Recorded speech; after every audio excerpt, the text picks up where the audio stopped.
Sutan man ang tangkasa ng pagbangga ng Chinese Coast Guard pero hindi nilubayan ang BIFAR. Sa video makikita ang pangaras ng Chinese PLA Navy helicopter. Akala natin hanggang dyan lang yan.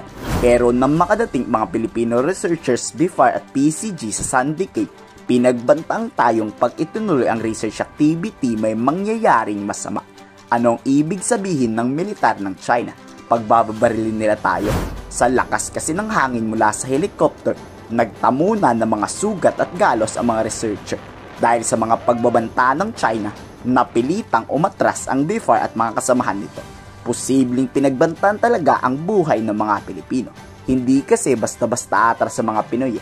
For sure, babarilin talaga tayo ng China kung hindi tayo nagsilayas. Sa huli, hindi naging matagumpay ang BIFAR na nakuhaan lahat ng sample ang Sandy Cape. People's Liberation Army Navy helicopter with tail number 24, and it hovered in a very unsafe altitude. They blatantly disregarded the safety of our personnel because of its low altitude. It created hazardous condition for those personnel on board the rig because of the propeller. Because of this, the BIFAR and Coast Guard temporarily suspended the marine survey because it is very unsafe for our personnel to proceed with such behavior and bullying activities of the Chinese maritime forces. Pero sa kakaunting sample na nakuha ng BIFAR, kumpirmado na paunti-unti itong tinatambakan. Oo, paunti-unti tayong sinasakop ng China. Ang malaking problema ng Philippine Coast Guard ang BIFAR ngayon, nakatuto kasi sila sa Bao de Masinloc dahil may gustong manghimasok na Chinese Coast Guard doon. Hindi nila namamalaya na tinatambakan na pala ang malapit sa Pag-asa Island.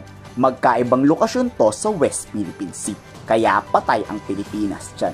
Sa Sandy Cape at naipakita natin sa tambayan ng Pilipino na ang Sandy Cape, it appears na tinambakan, no? And may mga dead coral. We don't have evidence yet who's dumping. We're getting sand samples to have it studied sa laboratory for us to really understand whether it is natural occurrence or there's a human intervention.